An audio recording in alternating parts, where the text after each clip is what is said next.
Okay, we are at the hour, and to be respectful of everybody's time, I will get us kicked off. Thank you for everyone who is shown up to this webinar. My name's Adam Zimmerman. I'm CEO of Craft3. For those of you who don't know who Craft3 is, we're a nonprofit loan fund. We operate in Oregon and Washington. Organizations like ours are commonly referred to as community development financial institutions, but what that really means is that we use capital to solve social issues and promote opportunities for folks who've been squeezed out of opportunities to find investment. We have offices in Portland, Seattle, and then around the Pacific Northwest for those who want to stalk us online. I'm thrilled to welcome you to be here for this online conversation. It's called The Future of Transit, Housing and Development in the Southwest Corridor.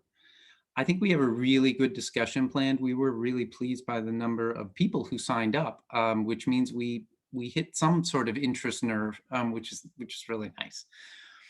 My job today is just to get kind of the clearinghouse of details out of the way, and then I will hand it over to Chair Peterson, and she's going to run the show. First, I want to start by acknowledging that this event, for those of us who are in the metro area, is happening on the traditional village sites of the Multnomah, Cathlamet, Clackamas, bands of the Chinook, the Tualatin, Kalapuya, Molalla, Wasco, Cowlitz, and many other tribes that make their home along the Columbia River. We take this opportunity to thank the original caretakers of the land. We also want to acknowledge that Portland has one of the largest urban Native American populations in the US. And there are over 380 federally recognized tribes represented in the metro area, with members in the metro area. We also want to acknowledge the systemic policies lasting impacts of the genocide, relocation, and assimilation of indigenous populations here. There are a couple of admin items I want to cover. Please be aware that we are going to record this conversation and rebroadcast it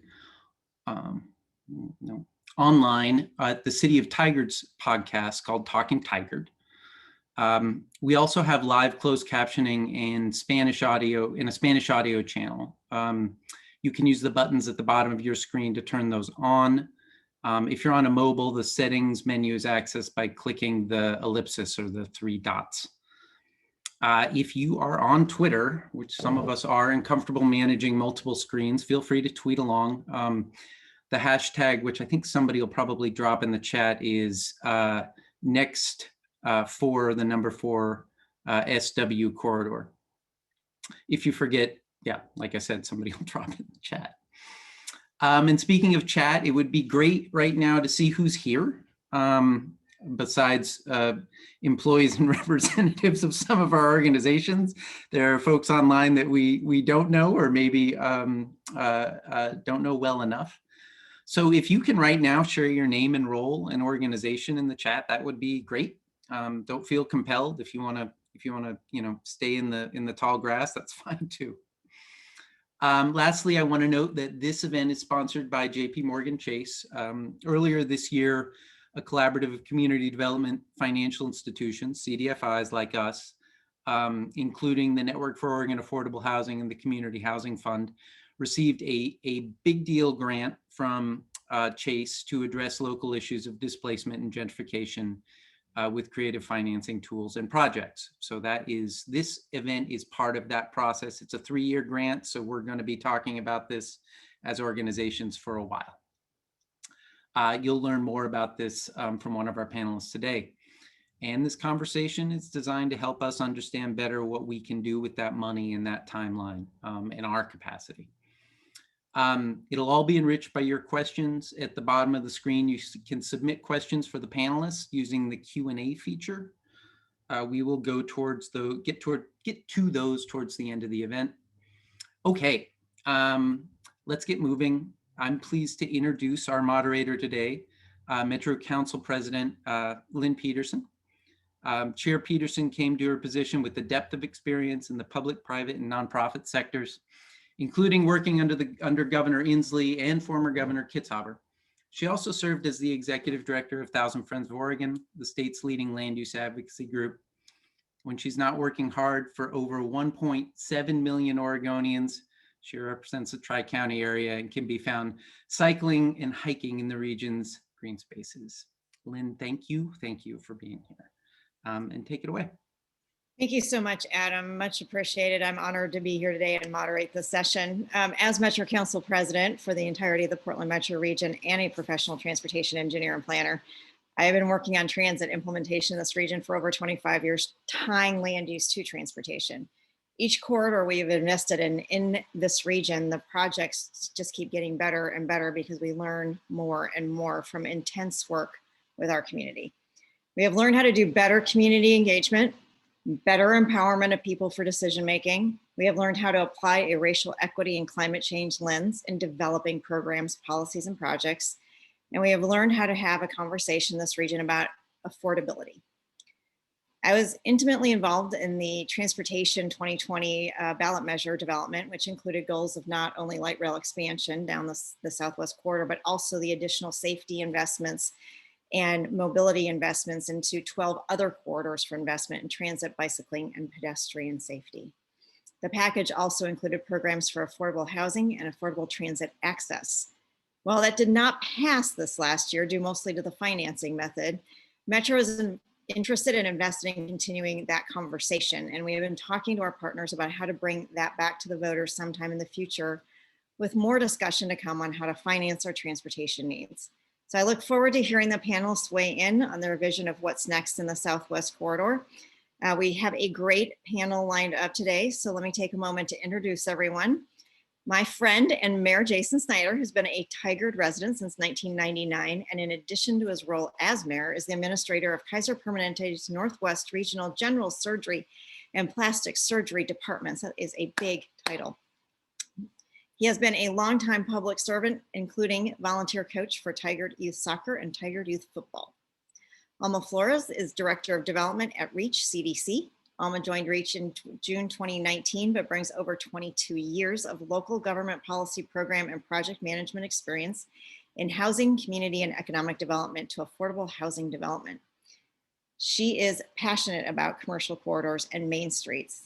And having just had a conversation about a week ago with her, I agree, passion about commercial corridors and main streets and affordable housing, and serves on the boards of Network for Oregon Affordable Housing and Portland Housing Center. Thank you. Nohaman Eden is the director of the Multnomah County chapter and Southwest Equity Coalition at Unite Oregon, a longtime community advocate and community organizer. She is passionate also about work that prioritizes dismantling oppressive structures disproportionately impacting Oregon's many diverse populations, and is committed to finding collaborative solutions for undoing structural and historical barriers to social and political equality and economic justice. With that, thank you all three for being on the panel. We'll just jump right in, and I'd love to just start with the panel sharing what equitable development looks like to you and your organization. And I'll start with Mayor Snyder. Well, this is a really important question and something that is on my mind a lot. And what I would say for me and for our organization, Equitable Development in Tigard, first of all, ensures that everyone participates in and benefits from the city's economic transformation, especially low-income residents, communities of color, immigrants, and other people that are at greater risk of being adversely affected by new growth and development. That's one component for us. I would also say that, planning for equitable development needs to be a community-driven strategy that enables Tigard to plan for a vibrant city where a diverse array of people of all ages, abilities, and incomes can live and work within walking distance to shops, restaurants, and parks. That's really our vision. And our approach to equitable development involves and accommodates people of all incomes, races, and ethnicities in a development process that allows them to help shape the future of their communities. It's a development strategy that ensures everyone has the opportunity to benefit from the area's economic transformation. I'm reemphasizing that a second time because I think it's really important. And the way to do that is by dismantling barriers and expanding opportunities. Thank you, Mayor. Nuhaman. Hi, everyone.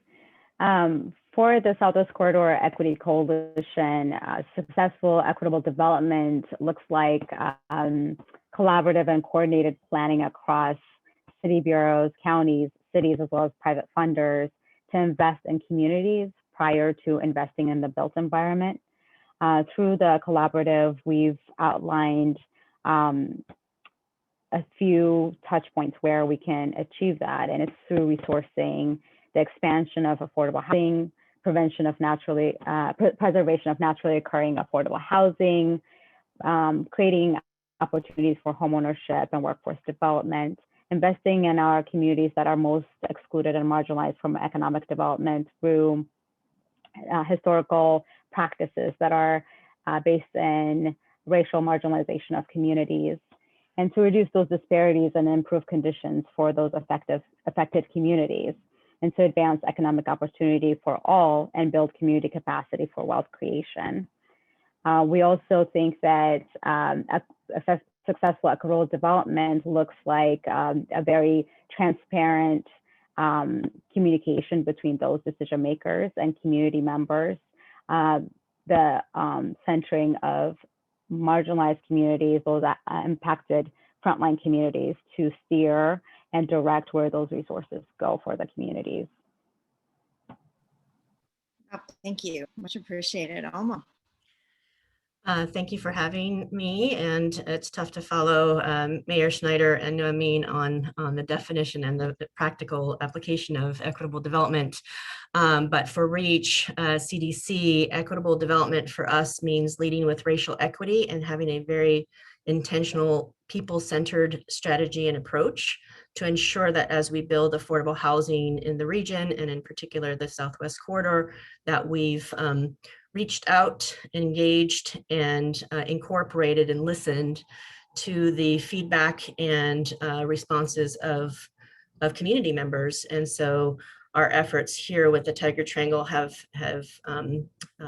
offered that opportunity where we are intentional about who we're reaching out to based on not just the demographics of the area, but also to make sure that the development translates for them in an equitable way. And so incorporating those voices and not just one time, but throughout the project, either through a project advisory committee or just continuous engagement throughout, to make sure that they're keeping us as developers real, as well as our architects and our contractors, and that we are, again, meeting those needs in the community and not just developing something that we think the community needs.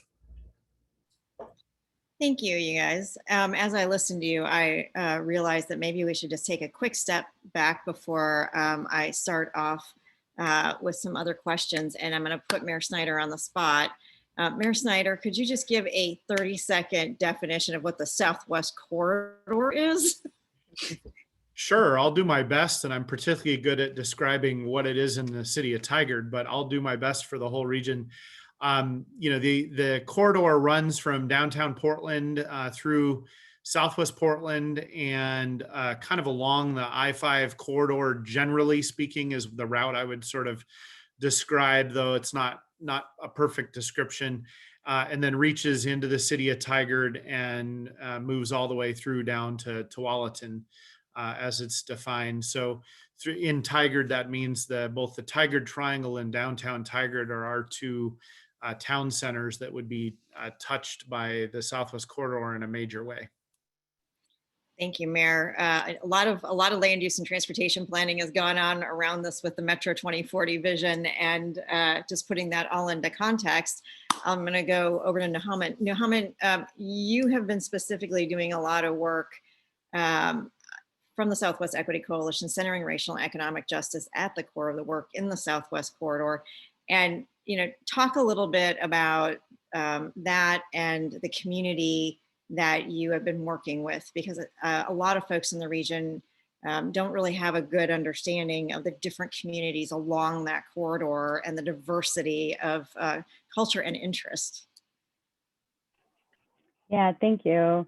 The Southwest Corridor, as Mayor Snyder described it, from downtown Portland all the way to Tualatin, it spans many jurisdictions, counties and cities and neighborhoods. And we have some of the most diverse communities on the west side of Portland and all the way to Tualatin. We have East African, Arab communities. We have folks that were displaced from Portland's city core that have moved into the numbers, but as well as the southwest part of Portland, because that's where some of the city's last naturally occurring affordable housing is right now. And because of this anticipated investment in light rail, we started organizing our communities in the Southwest Corridor.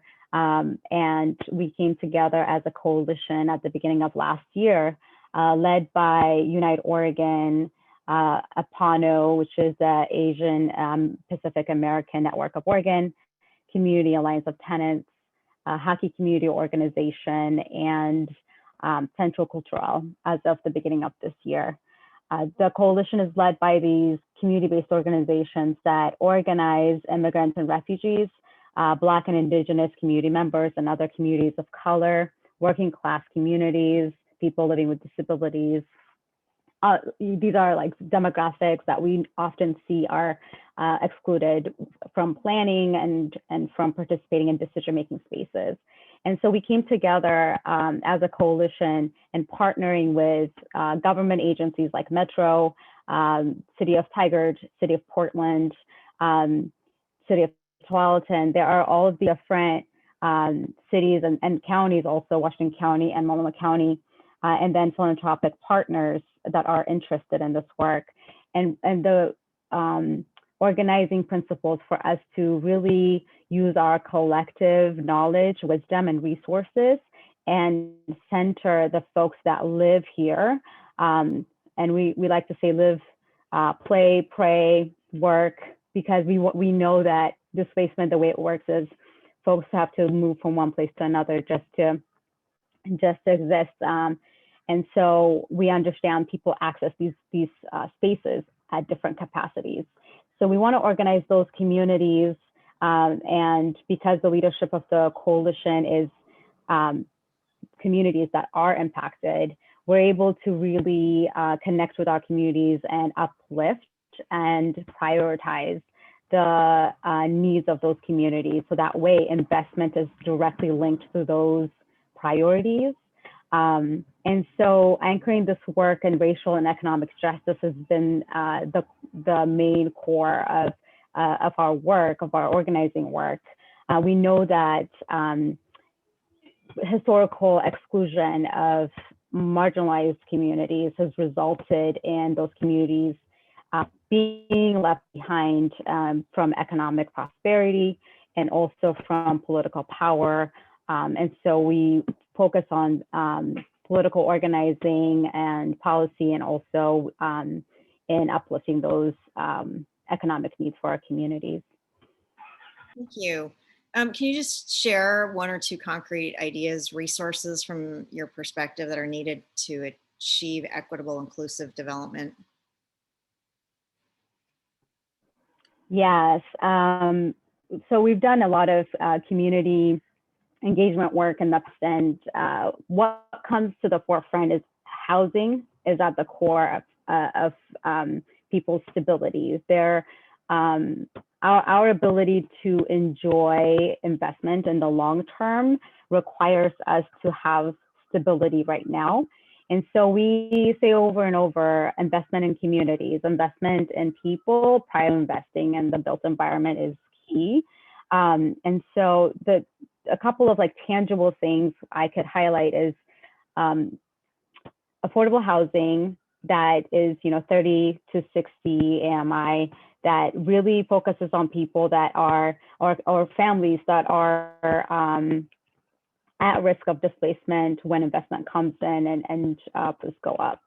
And also long-term investment in those communities through workforce development programs, affordable homeownership programs, and other ways of like building lasting resources for communities so that they can stay and enjoy the benefits of investment in the future.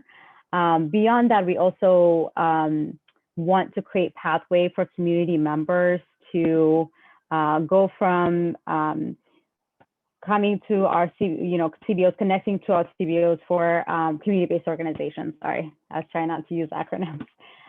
Connecting for resources, but then also to organize for change for the long term.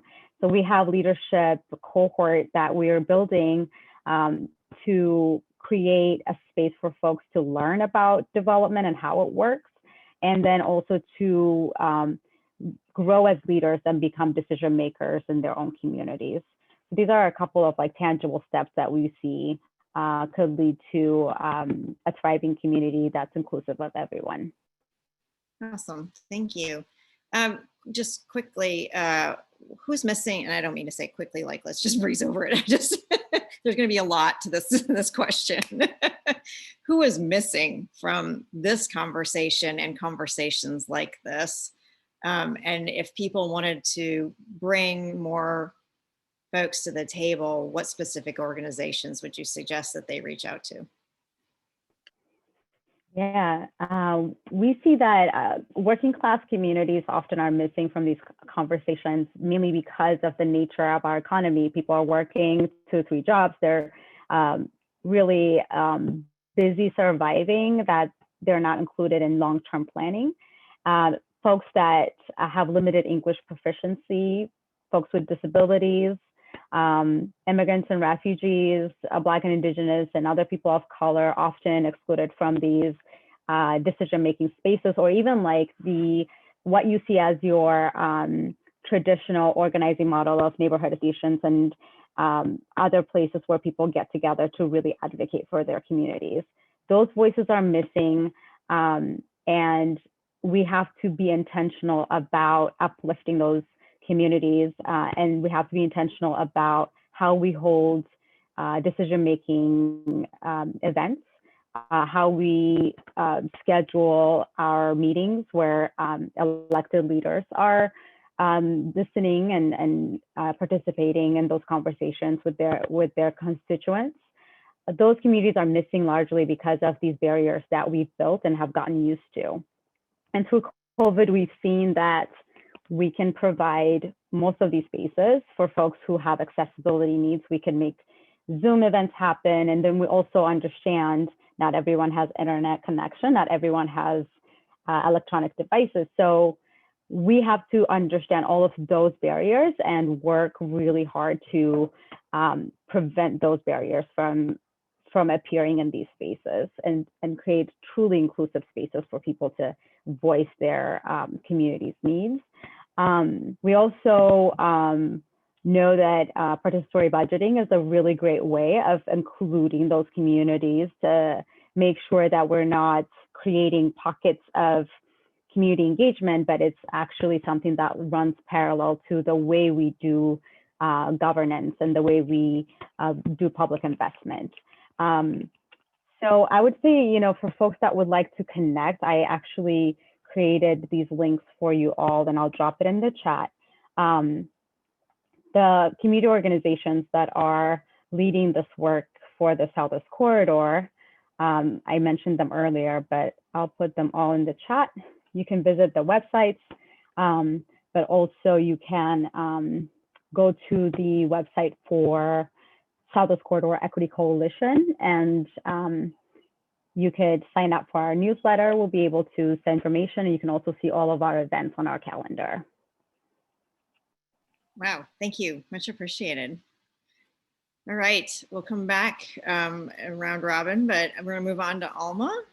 Alma, can you take a moment to describe the project you're working on at Reach? Not that you're not going to, however we ask the question, because you're so proud of it. How are you trying to take an equitable development approach? And what does that mean to you personally? Thank you, Councilor Peterson. So yes, and following what Namin has said about the Southwest Corridor and the Equity Coalition and their important work, when I first started at REACH 2 years ago, I immediately connected with her and tried to really understand sort of the planning efforts and the advocacy along the corridor. I don't live far from this site. And if for those of you who are not familiar with the site that I'm referring to, this is in the Tiger Triangle at the intersection of 69th and Dartmouth. This is a 2.44 acre site that we acquired and closed on in March of this year. And it had sat vacant in the city of Tigard for over 2 decades. And so I'm sure they saw it as a blighted sort of piece of raw land just sitting there waiting for someone to pick up. And so when I started to work at REACH, because I don't live very far from this site, I told myself, if I were to ever work for an affordable housing development organization such as REACH, that would be my first project to tackle and acquire that site, and that I did with the support of REACH, of course. And the intent there, I'll describe in a little bit, but so after being, participating with the Southwest Equitable Coalition, it was speaking to me tremendously in terms of the intentional outreach, the desire and advocacy for more people at the table than less, more people with different backgrounds and voices and lived experiences and cultures and languages and everything you can think, education, everything you can think of, religion. All of those were part of that coalition, and it just excited me. And this project, because it was part of the Southwest Corridor alignment for the new transit, potentially, I knew that this was an important proactive step that we needed to take. Much of the work, I was trained as a planner, and I know the intersections of land use, education, economic development and housing, and how important they are to the built environment. And this was the site to capture all of that in one. And then add the additional need to be inclusive in terms of that development project. So we plan to build over 300 units on this site. But one thing that's also exciting about it is that we are also being intentional about building the community, not just from an affordable housing standpoint, but from a community economic development standpoint. There are several market rate and affordable housing projects that are either underway right now in the Tiger Triangle or have been completed. And outside of the Winco, Walmart, and Costco that are just a stone's throw from here, there is going to be a need for smaller scale businesses to meet sort of the daily needs of the community that's growing out of this area. And with 300 plus units to come online on this project and sort of the number of households we're bringing in, we felt inclined to bring in a daycare. So that's our goal, is to bring an affordable daycare to the site. We also want to bring a multicultural market hall. There is, as Namin has already indicated, there's a lot of diversity in the area. There are a lot of needs around business incubation, workforce development, and from a cultural standpoint, making sure that those barriers that we have in economic development around both culture and language are addressed in this multicultural market hall to incubate essentially those businesses for success, future success. We're also wanting to build a community center. When we looked at the city of Tigard, we noticed it's not an entirely full service city. It lacks a general community center, and we wanted to help in some way. We had heard that there was a desire in the community to have one, and we want to make sure that we're part of those conversations in some way on this site for that potential location, or that we would partner with an organization that can bring communities services as such. We also identified the need for affordable office space, as it isn't just impacting residents being displaced, but also nonprofits who call Portland downtown home, they're slowly being displaced as well. So we wanted to make sure we had space for affordable office space. Although COVID did kind of throw a wrench in the idea of office space, we still feel that there is a need for the affordable product around it. And how we define that is to be determined through our financing model. But certainly this project is exciting to bring together all of that collective energy and input that the Southwest Equitable Coalition has brought forth. But also for us at REACH, we have a desire and a need and intention of leading with racial equity. And this project at the beginning stages did reach out to about 40 organizations throughout Washington County. We had a survey in both Spanish and English to capture some very specific resident needs, future resident needs that helped inform the design. And when we interviewed for our architect team, that was the true test to find out which architect team could actually think alongside us as partners in leading with racial equity, and Bora Architects beat out all of the others in that understanding. And so we're working with them on the project, as well as Colas Construction, which is the only African-American owned general contractor in Oregon. And we wanted to make sure that we were also providing opportunities across. So yeah, thank you. Awesome, thank you. It's a big project, and thank you for taking it out in your head even prior to being at REACH, envisioning the opportunity. The transportation ballot measure that we had, the local share in it for the light rail project to go into construction, and we also had affordable housing funds. There was just about $1 billion for the light rail project and about $9 million a year for affordable housing partnerships. With a Biden administration, our local share for light rail will probably be like less, which will be good. But that doesn't mean that we have that money right now in hand. So there is a delay to the construction of the light rail project. So what is REACH's long-term vision for development with this delay in mind? Yeah, and that was something that was asked of me multiple times when the bond did not pass, is whether or not we would continue to pursue this site. And I said, absolutely. It would be irresponsible of me not to. And part of the reason is, as an affordable housing developer and as a community development corporation, we need to be proactive. The whole intent here is to prevent displacement, to mitigate gentrification. And if we only react to large funding investments, transportation infrastructure investments, then we're not doing what we're supposed to be doing, which is to be proactively engaged with the community to counter the impacts that such a large investment, produces in many cases. And so absolutely, we are continuing our focus on developing this site, and we'll do so. We are, at the moment doing a lot of capital campaigning and sort of informational interviews with potential funders to make them aware and excited with us, so that we don't lose that momentum of building the dream for this community. So, thank you, Alma, and thank you for all your work on that. All right, we'll turn over to Mayor Snyder. Mayor, how does the city ensure that the whole public is included in its public involvement process? Well, President Peterson, that's a great question. Before I get into answering that question, though, I need to just acknowledge that I never thought I would meet someone that was more passionate or as passionate as I about redevelopment in the Tigard Triangle and opportunities. But I think Alma has met that. So I'll just point that out. But to your question about, how the city's ensuring all of the public is involved in and how we ensure that in our public involvement processes.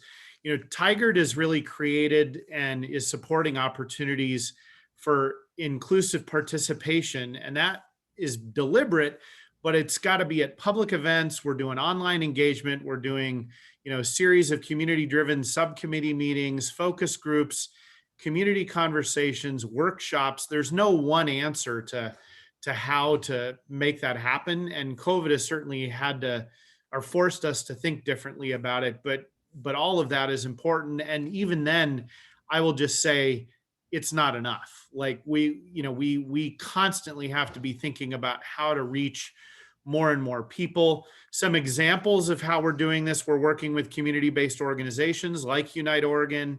We're using gift cards and food and childcare and transit passes and access to technology and stipends, interpretation and translation, and providing training on an ongoing basis for community leaders. I spoke at we have a program that we call GOLD now, which is Government Organizing and Leadership Development. And, we're trying to achieve and help in the public involvement process and build capacity there through all of those means. It also means that from a public involvement perspective, the outcome is that we're not leaving anyone behind. It means giving people the resources and tools that they need to thrive. And we're focusing our efforts on populations and geographies that traditionally and previously have been left behind or negatively impacted by other projects and planning processes. So that would be my summary to that question. There's a lot more detail to be had, but I think in the interest of time, I'll leave it there. Well, just kudos to the city of Tigard, the city council and staff, but also really there's a growing awareness within all the cities. And I think the mayors of this region have really stepped forward. And so thank you, Mayor, for really helping lead a lot of this effort and start to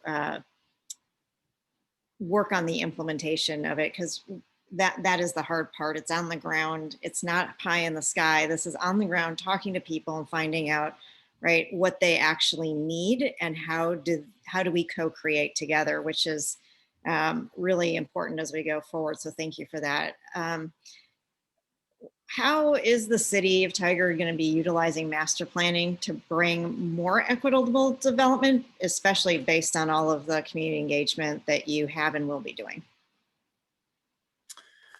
Wow, that is a huge question, and what we are doing as we're doing all of our comprehensive planning and master planning is really making sure that we're using an equity lens in particular in all the work that we're doing, and that is impacting things in the Tigard Triangle. It's having a dramatic impact on how we're doing things in the Washington Square Regional Center, which is another town center for us. We actually had a council discussion just this last week that was pretty robust on decision-making around one of our urban growth expansion areas. President Peterson, you're certainly aware of that, but we're changing the conversation. It's different than the conversation we had 5 years ago on the city council, just to be honest. Having equity at the center of that and people at the center of it changes the conversation and makes it better, richer, and really ensures, again, that we want to plan for everyone in the community benefiting from future improvements. Awesome. Thank you. Thank you all three. I have a couple questions that any one of you three can answer now. I'm just going to start out with the fact that I have a colleague who's a Black man who lives in Portland. He told me that he doesn't feel safe anywhere in the Portland region. So I guess my question is, how do we create communities where everyone feels and is safe? And what does that successful equitable development look like on the ground to your organizations? Anyone jump in? Alma? Sure. I think it's still sad to hear that, and it's a shame that our society, any member of our society, feels that way. I think it's so important to hear that, listen to that, and see how that can play out in a development or in the community that we're building. And it's going to take a lot of different players at the table, if you will. Police are important to that conversation, city government, the infrastructure itself and how it plays out will also contribute to that. And, for instance, lighting and other sort of typical infrastructure pieces. But I think in terms of equitable development, our job is to build communities and to build communities that are safe for all.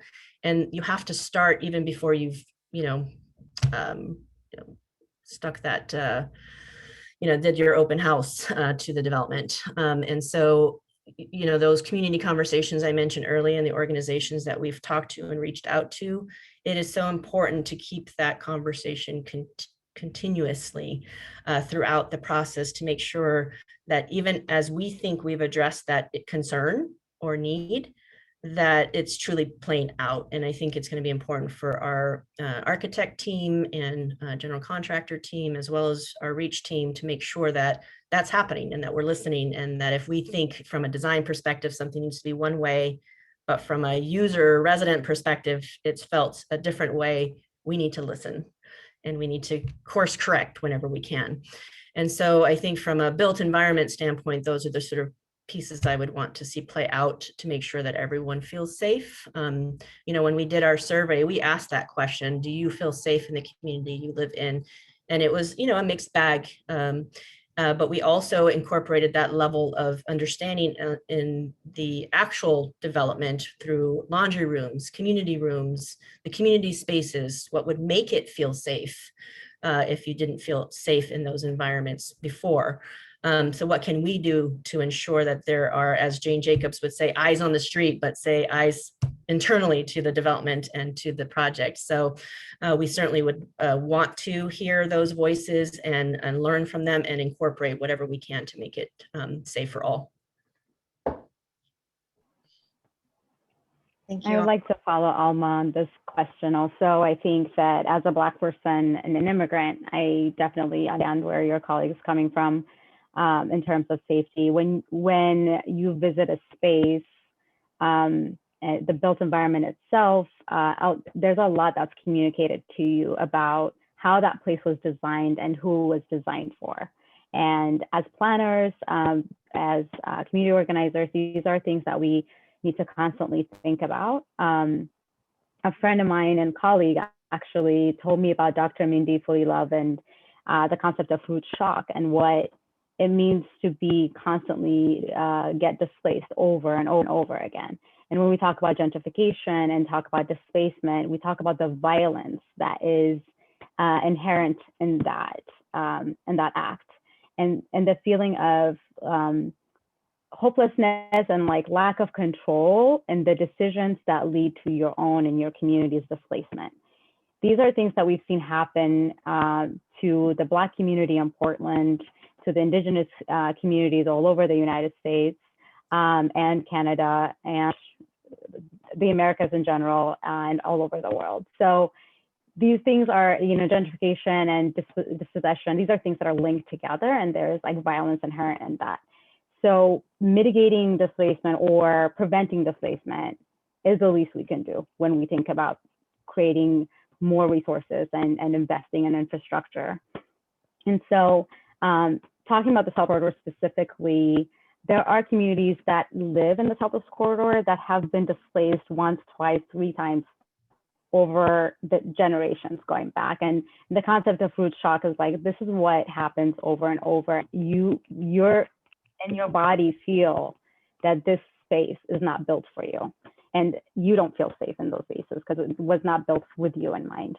So the work we're doing really is, not only trying to learn from the past, but it's also understanding there are things we could to undo or lessen the harm that's already been caused, acknowledging the harm that was caused and our participation in it, and what we can do moving forward to just stop doing that. And then also make sure that we invest in those communities that were harmed.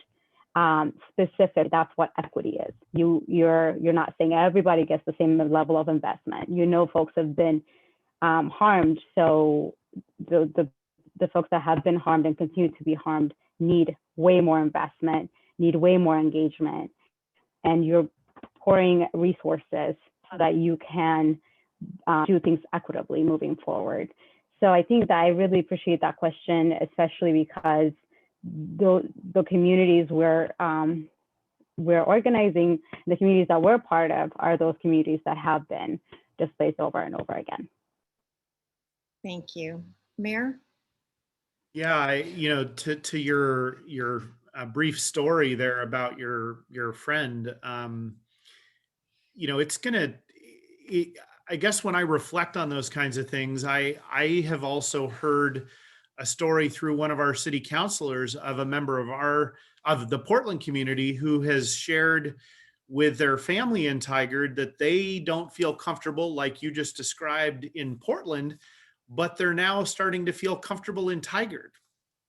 I'm encouraged by that in some ways, but I also know that that's not the experience, for example, of every Black person that lives in Tigard, because I hear from many who don't feel that way still. They're starting to feel perhaps, a little bit better and a little bit safer in certain situations. But we had a social media post a couple years ago where one of our city councilors, who is a white male, was out running and posted about his running. And another member, a Black female member of our community, responded and said, "That's great that you feel safe doing that, but I never would. Like, that is just not open to me." And that has really stuck with me. It is very upsetting to me, and something that I want to see change. To get more specifically at your question about what does successful, equitable development look like in our community and for the city, I have a lot of things to say about that, and I'll try to be brief. But it first of all looks like development that is planned with the community, not for the community. That's super important. It looks like, we're building the foundation for some of this in the Tigard Triangle. We've adopted a leaner code, reduced land use restrictions, and adopted mixed use development incentives that create a walkable environment where residents from all socioeconomic levels can live, work, and play. It also means that we're meeting our comprehensive plan goal to provide housing opportunity to all, regardless of income, familial status, or race. We know that generations of injustice in housing have led to disparate levels of homeownership and wealth building in communities of color. And we see that reflected in our census data. It shows that our communities of color make up about a quarter of Tigard's population, but only 17% of owner-occupied homes are owned by people of color. We also know that we have high levels of severe rent burden in our community, as well as an ongoing crisis of unhoused residents. Meeting the needs of these communities through greater housing opportunity has been one of our top priorities for our city. And while we're making good progress, we still have a long way to go. And that's one of the messages I want to leave everybody with.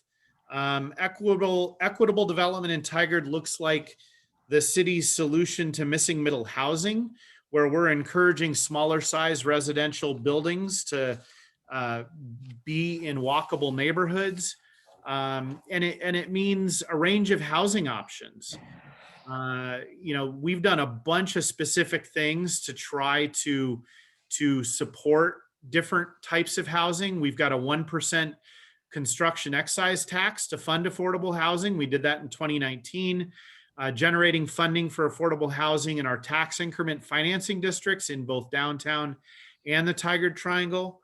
We've expanded the city's tax exemption for affordable housing to include land banking, exempting accessory dwelling units under 1,000 square feet from our city's system development charges, adopting incentive zoning in our downtown plan district, both for density and height bonuses, and then partnering with Proud Ground for affordable homeownership programs through the community land trust model. And that's something that just came about. I could say more, but I should probably end there. Oh, thank you. That was a lot. And it's good to hear the amount of thought that's going into all of this. Before I get to my last question, I just wanted to read this quote from this work that was done in Ohio. And if you have a chance to read through this report by Kip Hawley, and I'll put it in the chat, it's called Equitable and Inclusive Civic Engagement. And it has a lot of really good implementation case studies and a lot of good insight. And here's the quote: community empowerment often begins by sharing gifts. For individual community members to share their gifts and move from being spectators to co-creators in the community, large-scale projects must be directed by robust community-led engagement. I just thought that sharing of gifts is really important, and that's how we need to look at and really bring that perspective of lived experience versus learned experience. And a lot of professionals for the entire spectrum tend to get too focused on their silo, right? And too focused on meeting one or two objectives that they're supposed to meet and they're part of the process, and not looking at the entirety of what they're creating along with the community members themselves. And the actual lived experience is really super important if you're actually building community for people, not on behalf of people. So thank you. So the last question I'm just going to ask is, what keeps you up at night on this topic? What are you the most worried about? Who could be left out? But I don't want to leave on that dark note. So if you can do what keeps you up at night, but what also gives you a little bit of hope that we're moving in the right direction, go ahead. Why don't we start with Nuhaman this time? I don't think we have enough time about what keeps me up at night, but I said to answer this question succinctly. In terms of like, if we get this wrong, what do we look at? What do we have to expect? I think that we will continue to displace communities in some cases for second, third, fourth time from their homes and families, from their mutual networks of resilience, from their jobs and schools. We will perpetuate the cycle of forcibly remaking neighborhoods to serve those who will move in at the expense of those who have no choice but to move out. We will continue to cause root shock in other already traumatized communities. And I want to weave in a question from the audience about mental health resources as well, that communities with disabilities, communities with mental illness are often experiencing severe violence and lack of sense of security because of the built environment, but also the way we look at safety and what it means to our communities. And so I do think a lot about what happens when we don't invest in communities and their needs, what happens when we don't listen, when our frontline communities tell us exactly what they need, but we end up investing in something else instead of those specific needs, and how important it is for us to prioritize the things that are really emergent, things that are at the top of folks' minds. So those are the things that do keep me up at night, thinking about it's not just like if we don't do this, then things will get better later. It's really like if we get it wrong, we actually perpetuate these harmful cycles of oppression, harmful cycles of just displacement and disinvestment of communities. Thank you. Alma. Well, as Namin stated, a lot of things keep me up at night, and we don't have time for that. But I think what the risks we have to not pursuing equitable development is that we won't be successful, that we would have created something that did the opposite of what our intent was, because we either didn't listen or we didn't incorporate aspects that we just couldn't foresee or were slow to respond. One worry that I do have is that as we're working toward this development, there are several things, and it's unfortunate that, as you mentioned, President Peterson, uh, there are silos. It's really easy to get stuck in that. So when you're talking about transportation investments, for instance, if the community is saying we want a festival street or a Wunnerf to intersect these two phases of this development, but the transportation systems plan says the opposite, how do we make sure that that voice is heard? Because they may not know about the very public process of submitting your input, of having that input be accessible to them, right?